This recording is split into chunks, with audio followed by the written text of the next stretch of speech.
नमस्कार दोस्तों, मैं हूं मुक्ता दीक्षित एस्ट्रोलॉजर। आज हम बात करेंगे कि पंचम भाव में कोई भी ग्रह रहे आपके नवग्रह में से, यानी कि सूर्य, चंद्र, मंगल, बुध, गुरु, शुक्र, शनि, राहु, केतु या पंचम भाव पर इनमें से किसी ग्रह की दृष्टि होगी तो उसका क्या फल आपकी कुंडली में हमको देखने को मिलता है। तो जी हाँ दोस्तों, अब इस चैनल पर बहुत से ऐसे लोग हैं जो कई वर्षों से जुड़े हुए हैं और उनका कहना है कि आप जो पहले एस्ट्रोलॉजी के वीडियो डालते थे उस प्रकार के वीडियो आप डालें, जिससे कि अधिक लोग आपसे जुड़ेंगे। और ये बात भी बिल्कुल सही है कि मार्केट कुछ कम ही लोग करते हैं और मार्केट के वीडियो सभी के काम के नहीं रहते हैं। तो मार्केट के लिए अब इसमें कुछ दिन के लिए वीडियो मैं बंद कर रही हूँ, और यदि आप फॉलो करना चाहते हैं तो आप इंस्टाग्राम पे फॉलो कर सकते हैं। तो जैसे भी समय मिलेगा वह वीडियो भी आपके लिए दिए जाएंगे, तो आप इंस्टाग्राम फॉलो कर सकते हैं। इसके साथ अब हम देखेंगे कि किस प्रकार से जो है ज्योतिष हमारे जीवन में किस प्रकार का प्रभाव डालती है। तो सभी ग्रह के आधार पर सभी भावों के फल, ये सारी चीज़ें, इनके उपाय, आपका ट्रांसफ़र से संबंधित, प्रमोशन से संबंधित, नौकरी से संबंधित, व्यवसाय से संबंधित, मार्केट से संबंधित किसी भी प्रकार की जो आपकी परेशानी रहती है उसके आधार पर मैं आप लोगों को जो है ज्योतिष के आधार पर जानकारी आपको दूंगी। और अधिक जानकारी के लिए आप हमारे कार्यालय के नंबर पर संपर्क कर सकते हैं। अब हम देखेंगे कि किस प्रकार से पंचम भाव का ग्रह हमारे जीवन में क्या स्थिति बनाते हैं। लेकिन एक बात यह भी है कि यह जानकारी जो है आप अपनी सूक्ष्म जानकारी अपनी जन्म पत्रिका से ही देखना चाहिए, क्योंकि कौन से ग्रहों के कितने अंश हैं, कितने प्रभाव हैं, उसके आधार पर भी फल में परिवर्तन हो जाता है। तो सबसे पहले हम बात करेंगे पंचम भाव। जी हाँ दोस्तों, यदि पंचम भाव में आपका सूर्य ग्रह बैठा हुआ है तो वह व्यक्ति को क्या फल देता है। अब सूर्य ग्रह की स्थिति कई बार उच्च राशि का भी होता है, कई बार नीच राशि का भी होता है, मित्र राशि का भी होता है, शत्रु का भी होता है। तो इसके प्रभाव से जो फलों में परिवर्तन देखने को हमको मिलेंगे। तो बाल्य अवस्था में जिसके पंचम स्थान पर सूर्य रहता है तो ऐसे व्यक्ति को बाल अवस्था में धन और थोड़ा सी कष्ट परेशानी के योग देखने को मिलते हैं, और युवा अवस्था में उसको रोगों से पीड़ित होना पड़ता है। संतान उसके घर में रहती है, और इसके साथ जो रहता है व्यक्ति सूरवान रहता है, चतुर रहता है, बुद्धिमान रहता है, विलासी रहता है, और कई बार कठोर स्वभाव का भी देखने को मिलता है। और ऐसे व्यक्ति को जंगल आदि ऐसे क्षेत्रों में घूमने में जो अति रुचि रहती है।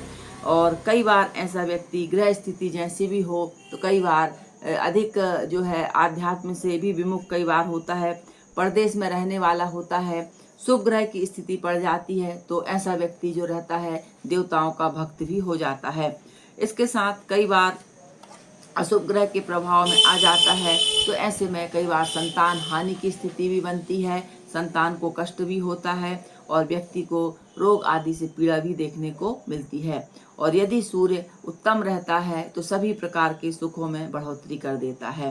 तो इस प्रकार से जो है पंचम भाव में यदि आपका सूर्य बैठा है या पंचम भाव पर सूर्य की दृष्टि पड़ रही है, यानी जो 11वें भाव से यदि पंचम भाव को सूर्य देखेगा तो इस प्रकार के फल उत्पन्न करता है। और शुभ प्रभाव रहने से धन्य धान ऐश्वर्य की वृद्धि कर देता है, गवर्नमेंट जॉब के योग बना देता है, और किसी न किसी प्रकार से आपको अपने जीवन में सफलता दे देता है। लेकिन सूर्य का एक प्रभाव रहता है कि यदि वह लाभ से पंचम भाव को देखेगा तो वो किसी न किसी एक चीज में कमी अवश्य करता है।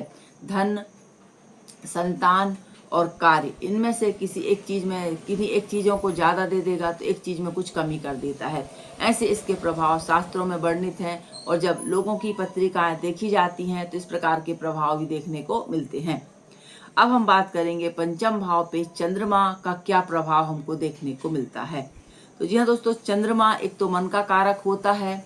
मन व्यक्ति का जितना बलवान होगा, जितना अच्छा होगा, चंद्र ग्रह जितने शुभ ग्रहों की दृष्टि होगी उतने अच्छे आपके कार्य, मनोभाव, विचार होंगे।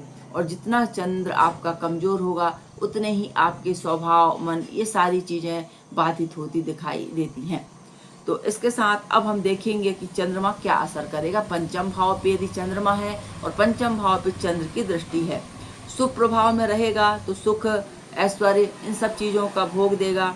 संतान की उत्पत्ति होगी। स्त्री और ऐसा व्यक्ति सभी सुखों से युक्त भी होता है और अतिशय बुद्धिमान होता है, धीमी गति से चलने वाला होता है, उच्च अधिकारी होता है, तेजस्वी होता है, सत्यवादी होता है और इसके साथ धन्य धान्य और सभी सुखों को पाने वाला होता है। वस्तुओं के संग्रह करने की इसकी एक विशेष खास आदत होती है और ऐसे व्यक्ति में पेट से संबंधित कोई ना कोई रोग जरूर देखे जाते हैं। इसके साथ मंत्र, क्रिया, जाप, पूजन, इनमें विशेष रुचि ऐसे व्यक्ति की होती है और संतानों से युक्त देखा जाता है। यदि हम बात करें, यदि आपका चंद्रमा यहाँ पर नीच राशि में बैठा हो या फिर नीच ग्रह से दृष्टा हो, तो ऐसी स्थिति में जातक को संतान से कष्ट हो जाता है, संतान की हानि देखने को मिलती है, मन में मानसिक तनाव, चिंता, पीड़ा बनी रहती है और कार्यों से हानि के योग देखने को मिलते हैं। तो इस प्रकार से चंद्रमा यदि पीड़ित है तो शुभ फल की कमी कर देता है। अगला हम देखेंगे पंचम भाव में यदि मंगल आ जाते हैं तो मंगल के क्या प्रभाव हमारे जीवन पर देखने को मिलेंगे। तो जब पंचम भाव पे मंगल का प्रभाव हो जाता है तो मंगल के प्रभाव से जातक के संतान जो उत्पन्न होती है उसमें बाधा आ जाती है, यानी संतान की हानि होती है और संतान पीड़ित होती है। कई बार यदि मंगल नीच आदि राशि में रहता है तो व्यक्ति के घर संतान का जन्म ही नहीं होता और इस प्रकार से जब मंगल खराब स्थिति में रहता है तो व्यक्ति आलस्य, बलहीन, कम बोलने वाला और बुद्धि उसकी सही तरीके से काम नहीं करती है, संतानों से हीन हो जाता है, कफवात का रोगी हो जाता है, क्रोध अधिक करता है, पेट के कोई ना कोई रोग बने रहते हैं और इस प्रकार से भाई बंधुओं से भी विरक्त हो जाता है या भाइयों का पूर्ण सुख उसे नहीं मिलता है और घूमने फिरने का शौकीन होता है। लेकिन इसके बाद यदि मंगल आपका उच्च राशि का हो, स्वराशि का हो, शुभ ग्रहों से दृष्टा हो तो फल में 4 चांद लगा देता है। यानी कि पंचम का मंगल संतान हानि तो अवश्य देता ही है, लेकिन उच्च राशि का होने से जो संतान उत्पन्न होती है वह ज्ञानवान, चतुर और गुणी ज्ञानी होती है। इसके साथ व्यक्ति अपने जीवन में लाभ को प्राप्त करता है, उच्च पद को प्राप्त करता है और भूमि, वाहन, भवन आदि सभी सुखों से युक्त होता है। अब हम देखेंगे कि पंचम भाव में बुध क्या फल देंगे। यदि पंचम भाव पे बुध बैठे हुए हैं या पंचम भाव पे बुध की दृष्टि पड़ रही है तो क्या असर होगा। तो सबसे पहले देख लेते हैं कि बुध यदि आपके स्वराशि या उच्च राशि में बैठे हुए हैं या मित्र राशि में बैठे हुए हैं तो क्या फल होगा और क्या दृष्टि रहने से इन्हीं राशियों पर क्या प्रभाव बनेगा। तो बुध वैसे भी ज्ञान, विद्या, बुद्धि, विवेक इन सब के कारक होते हैं और यदि पंचम भाव पे बुध की दृष्टि हो, बुध बैठा हुआ हो तो व्यक्ति अपने जीवन में सुख, धन, ऐश्वर्य, इसके साथ साथ साहसी, संतानों से युक्त, मित्रों से युक्त और मंत्र, विद्या, ज्ञान, आध्यात्म और इन सारी चीज़ों में बहुत चतुर होता है। ललित कलाओं में चतुर होता है, कला, वाणिज्य, व्यापार इन क्षेत्रों में बड़ा रुचि रखने वाला होता है, पुत्र पौत्रों से युक्त होता है, सुंदर, चतुर होता है और ब्राह्मणों का भक्त होता है। इसके साथ साथ उच्च पद प्राप्त करने का अभिलाषी होता है और अपने ज्ञान से अनेक प्रकार की विद्याओं में रुचि रखने वाला होता है। ऐसा जातक सलाह देने वाला भी हो जाता है। पुत्र, संतान, विद्या, मित्र, यश, कीर्ति इनसे युक्त होता है। हिसाब किताब करने में महारत हासिल होती है ऐसे व्यक्ति को। इस प्रकार से पंचम भाव में शुभ दृष्टा, शुभ युक्त बुध बैठा होगा तो वह उत्तम फल प्रदान करता है। अब हम देखेंगे कि यदि बुध पाप ग्रह या नीच राशि में हो जाए या शत्रु क्षेत्री हो जाए तो वह क्या करता है। जब बुध बुद्धि, ज्ञान, विद्या इन सब का कारक है और यह वह पीड़ित हो जाएगा, शत्रु राशि, नीच राशि, पाप दृष्टा हो जाएगा तो उसके हिसाब से फिर आपकी बुद्धि सही तरीके से काम नहीं करती है।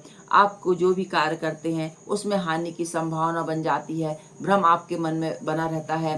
कफवात और जो है स्नायु संबंधी रोग, जोड़ों के रोग, नसों के रोग आपको देखने को मिलते हैं। इनसे संबंधित बीमारियां देखने को मिलती है। संतान कई बार जो है कम बुद्धिमान हो जाती है और इसके साथ कई बार मानसिक चिंता, मानसिक रोग आदि कोई बुध देने वाला होता है। तो इस प्रकार से बुध का शुभ अशुभ क्या प्रभाव है वह फल को सुन के समझ सकते हैं। अगला हम देखते हैं कुंडली में यदि आपके पंचम भाव में गुरु का फल हो, जी हाँ दोस्तों, यदि गुरु बैठा हुआ है तो वह क्या शुभ फल करेगा।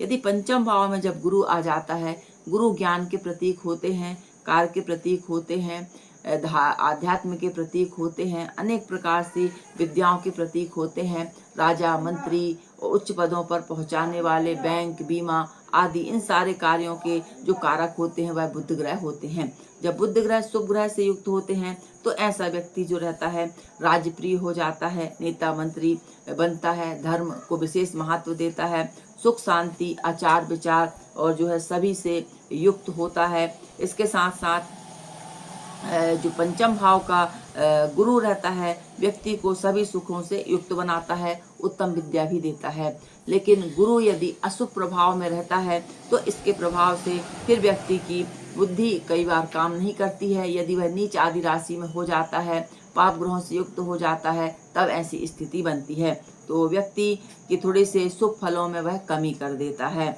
और इसके साथ गुरु के लिए कहा गया है कि गुरु स्थान हानि करोति जीवा, यानी गुरु जहाँ बैठता है उस स्थान की हानि करता है और जहाँ देखता है उस स्थान को बढ़ाता है। यानी कि गुरु यदि आपके पंचम भाव पर बैठेगा तो वह आपके जो है पंचम भाव से देखने वाले विद्या, ज्ञान, यश, कीर्ति इनमें थोड़ी सी कमी कर देगा, लेकिन लाभ को देखेगा तो आपके लाभ में चार चांद लगा देगा। यानी अच्छी इनकम के सोर्स आपके जीवन में गुरु बनाता है। इस प्रकार से गुरु के फल जो कहे गए हैं। और अब हम देखते हैं, और कई बार पंचम स्थान पे गुरु के रहने से घर में कन्या संतान की उत्पत्ति भी नहीं होती है। जब गुरु की स्थिति उत्तम नहीं हो तब ऐसी स्थिति बनती है, लेकिन गुरु उच्च आदि राशि के रहते हैं तो फिर ऐसे में उत्तम संतान के योग भी देते हैं। अगला हम देखेंगे पंचम भाव में शुक्र का क्या फल हमको देखने को मिलता है। तो जी हाँ दोस्तों, शुक्र वैसे भी सभी लग्जरी चीज़ों के कारक होते हैं, लग्जरी लाइफ के कारक होते हैं। तो यदि शुक्र आपकी कुंडली में या आपके पंचम भाव में शुक्र बलवान है, लाभ में शुक्र बैठे हैं, पंचम पे दृष्टि है या पंचम में बैठे हैं, लाभ पे दृष्टि है, तो ऐसी स्थिति में व्यक्ति अपने संतानों से युक्त होता है, यानी पुत्र पुत्री दोनों से युक्त होता है। उसके घर में मान सम्मान, धन, यश, कीर्ति ऐसी सारी चीज़ों की, विलासता की वस्तुओं की वृद्धि होती है। वह नेता और सुख सुविधाओं से युक्त रहने वाला होता है। और ऐसा व्यक्ति जो रहता है धन के मामले में जो है बहुत ही चतुर होता है, दानी होता है, ज्ञानी होता है और सारी विलासता की वस्तुओं से युक्त होता है। और इसके साथ यदि देखा जाए तो कला, वाणिज्य और कला के क्षेत्रों में, गीत, संगीत, अभिनय, नृत्य, मीडिया, इन सारी चीज़ों में ऐसा व्यक्ति बड़ा चतुर होता है और नाम यश भी कमाने वाला होता है। इसके साथ व्यक्ति अपने जीवन में यश, मान, कीर्ति भी प्राप्त करता है, उन्नति को प्राप्त करता है और सुख सौभाग्य से युक्त होता है, लेकिन ललित कलाओं में रुचि रखने वाला होता है। लेकिन यदि शुक्र जो है आपका नीच राशि का हो जाए या फिर नीच राशि पे दृष्टि पड़ जाए, पाप ग्रहों से युक्त हो जाए, तो ऐसी स्थिति में जो शुक्र के शुभ फल कहे गए हैं, ऐसे में व्यक्ति को आर्थिक तंगी देखनी पड़ती है, आर्थिक परेशानी भोगनी पड़ती है, बने बनाए कार्य व्यक्ति के बनते नहीं हैं, लाभ में कमी आ जाती है, सिंपल उसको जीवन जीना पड़ता है। तो यह लेकिन कुंडली में ग्रह की स्थिति क्या है यह इस बात पर निर्भर करता है। अगला हम देखते हैं पंचम भाव में शनि का फल। तो शनि यदि शुभ स्थिति में है तो क्या फल करेंगे और अशुभ स्थिति में है तो क्या फल करेंगे। तो जी हाँ दोस्तों, पंचम भाव में जब हम देखते हैं कि शनि बैठे हुए हैं तो ऐसे में, क्योंकि शनि स्त्री कारक ग्रह भी कहे गए हैं, तो ऐसी स्थिति में जब शनि पंचम भाव पे रहते हैं तो सबसे पहले तो जो है विद्या, बुद्धि, ज्ञान इन सारी चीज़ों में थोड़ी कमी कर देते हैं। लेकिन यदि स्वराशि के हों, उच्च राशि के हों, तो व्यक्ति गजब का विद्वान, होशियार, चतुर होता है और बहुत ही विद्वान देखा जाता है। तो यह सारी स्थिति पत्रिका में ग्रह की क्या स्थिति है उसी पर निर्भर करती है। तो ऐसी स्थिति में जो है कन्या संतान की व्यक्ति के घर में अधिकता देखी जाती है और व्यक्ति कई बार शुभ स्थिति में जब शनि रहते हैं तो सभी प्रकार से धन, ऐश्वर्य, कीर्ति से व्यक्ति को जो है युक्त बनाते हैं और धन से परिपूर्ण करते हैं।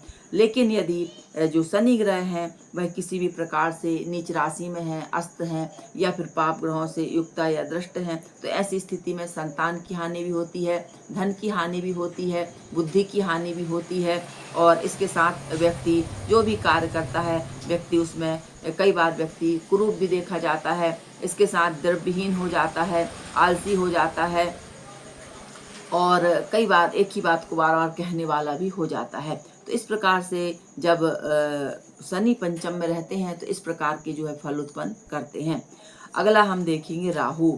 जी हाँ दोस्तों, पंचम भाव में राहु का क्या शुभ अशुभ फल करता है। तो जी हाँ दोस्तों, राहु यदि पंचम भाव में शुभ है तो आपको अच्छी विद्या, उत्तम टेक्निकल, यांत्रिक इन विद्याओं में आपकी रुचि बनाएंगे। इन्हीं क्षेत्रों से आपको लाभ दिलाएंगे। कार्य हो, व्यापार हो, व्यवसाय हो, सभी में आपको अचानक लाभ के योग भी बनाएंगे। तो इस प्रकार से शुभ जब राहु रहते हैं तो लाभ में हो या पंचम में हो, जबरदस्त प्रॉफिट और लाभ के योग बनाते हैं। लेकिन यदि राहु को देखा जाए तो राहु यदि नीच राशि में आ जाए या जो है पीड़ित हो जाए दूसरे ग्रहों से, शत्रु ग्रहों से, तो ऐसी स्थिति में फिर धन सुख इन सब में कुछ कमी कर देते हैं। चंद्रमा के साथ युद्ध हो जाए या सूर्य के साथ युद्ध हो जाए तो ये जो है ग्रहण योग बना देते हैं, जिसके कारण व्यक्ति को मानसिक तनाव, चिंता, पीड़ा, व्यर्थ की जो है वाद विवाद, रोग आदि सी पीड़ाएं देखने को मिलती हैं। तो इस प्रकार से राहु का प्रभाव कहा। अब केतु देखते हैं पंचम भाव में केतु का क्या प्रभाव होता है। तो जी हाँ दोस्तों, जब पंचम भाव में केतु का प्रभाव होता है तो इसके प्रभाव से वायु रोग उत्पन्न होते हैं और व्यक्ति को रोग चोट इनसे कष्ट होते हैं। दर दर भटकना पड़ता है कई बार यदि केतु की स्थिति शुभ नहीं है। और इसके साथ ही साथ कई बार बाहरी हवाओं का भी जो है पीड़ा देखी जाती है व्यक्तियों के ऊपर। पेट में दर्द, चोट लगना, रोग आदि ऐसी चीज़ें हैं जो देखने को मिलती हैं। और इसके साथ साथ यदि शुभ राशि में हो, शुभ ग्रहों से युक्त हो तो केतु भी व्यक्ति को बुद्धिमान, चतुर, ज्ञानवान और अचानक बहुत अधिक लाभ देने वाला बन जाता है। उच्च पदों पर ले जाने वाले बन जाते हैं। तो इस प्रकार से ग्रह का क्या पावर है आपकी पत्रिका में, उसके आधार पर और पूर्ण और सही फल समझ में आते हैं। तो यह मैंने आपको ग्रह स्थिति के अनुसार एक जानकारी दी है। अधिक जानकारी आप हमारे कार्यालय के नंबर पर ले सकते हैं।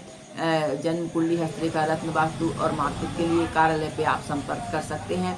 वीडियो अच्छी लगे लाइक शेयर सब्सक्राइब जरूर कीजिए। देखने के लिए धन्यवाद। नमस्कार।